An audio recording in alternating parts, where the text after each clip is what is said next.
Bismillahirrahmanirrahim. Assalamualaikum warahmatullahi wabarakatuh. Selamat sore rekan-rekan semuanya.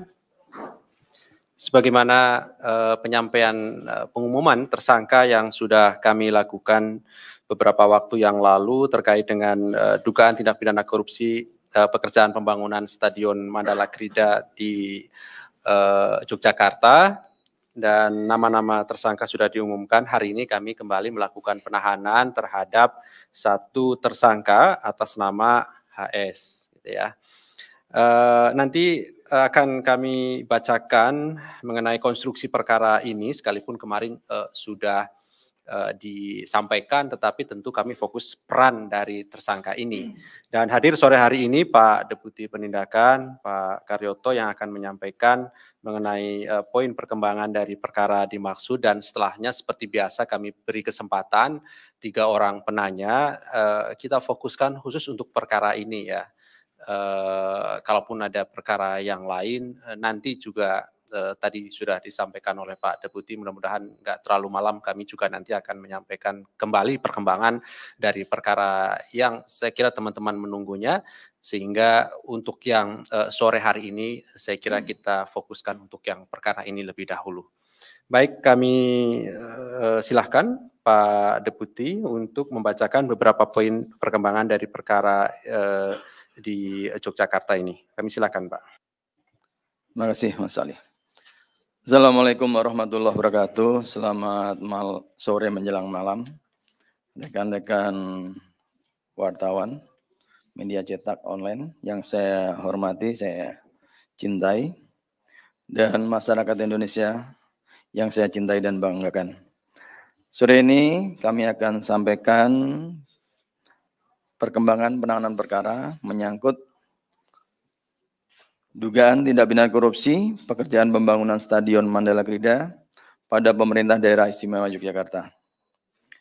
KPK sebelumnya telah menetapkan dan mengukuhkan beberapa pihak sebagai tersangka sebagai berikut: EW, PNS dan selaku Kepala Bidang Pendidikan Dinas Khusus Dinas Pendidikan, Pemuda dan Olahraga DIY sekaligus menjabat PPK.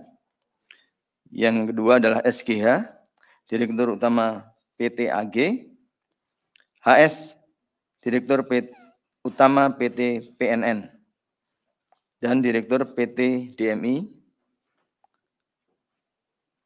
Dan pada kesempatan ini, tersangka HS akan dilakukan upaya paksa penahanan oleh tim penyidik untuk selama 20 hari, terhitung sejak 28 Juli 2022 sampai dengan 16 Agustus 2022 di Rutan KPK pada Gedung Merah Putih.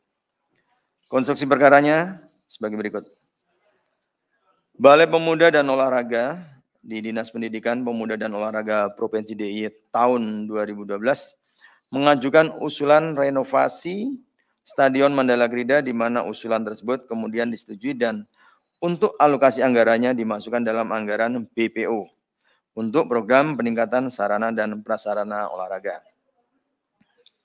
EW selaku PPK pada BPO di Dinas Pendidikan, Pemuda dan Olahraga Provinsi DIY diduga secara sepihak menunjuk langsung PT AG dengan SGH selaku Direktur Utama untuk menyusun tahapan perencanaan pengadaannya yang salah satunya terkait nilai anggaran proyek renovasi Stadion Mandala Krida. Hasil penyusunan anggaran di tahap perencanaan yang disusun SGH dibutuhkan anggaran senilai 135 miliar rupiah untuk masa 5 tahun. Dan ada beberapa nilai item pekerjaan yang nilainya diduga di markup sedemikian rupa dan tanpa dilakukan kajian maupun evaluasi, dan hal ini langsung disetujui oleh EW. Di tahun 2016 disiapkan anggaran senilai 41,8 miliar dan di tahun 2017 disiapkan anggaran senilai 45,4 miliar.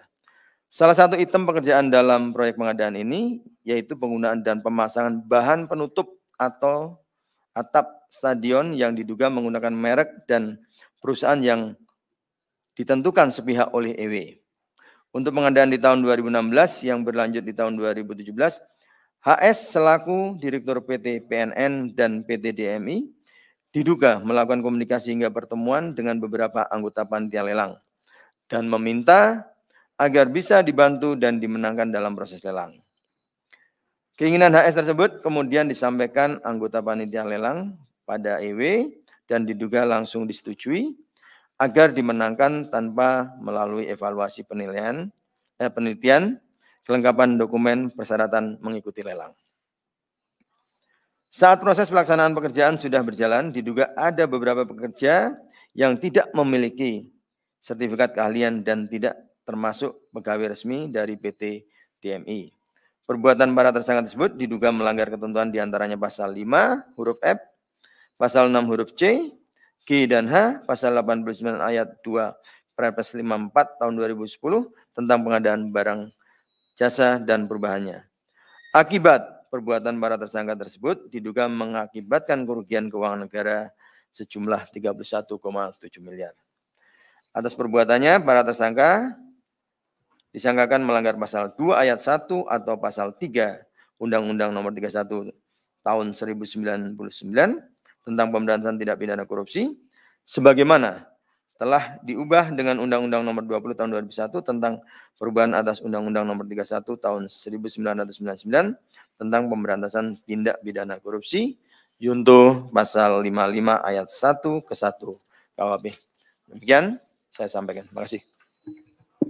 Baik, terima kasih Pak Deputi Penindakan yang telah menyampaikan beberapa poin perkembangan dari perkara dugaan korupsi pembangunan Stadion Mandala Gri dari Yogyakarta, dan pada pokoknya tadi kami melakukan penahanan terhadap satu orang tersangka atas nama HS untuk 20 hari ke depan sampai nanti 16 Agustus 2022 di rutan KPK pada Gedung Merah Putih KPK. Silakan 3 orang penanya kami silakan. Jika ada, atau kalau tidak disimpan untuk nanti? Untuk nanti saja ya. Baik, barangkali untuk nanti, Pak Deputi. Terima kasih teman-teman semuanya atas kehadiran pada sore hari ini. Terima kasih Pak Deputi atas kehadirannya. Kami akhiri. Assalamualaikum warahmatullahi wabarakatuh.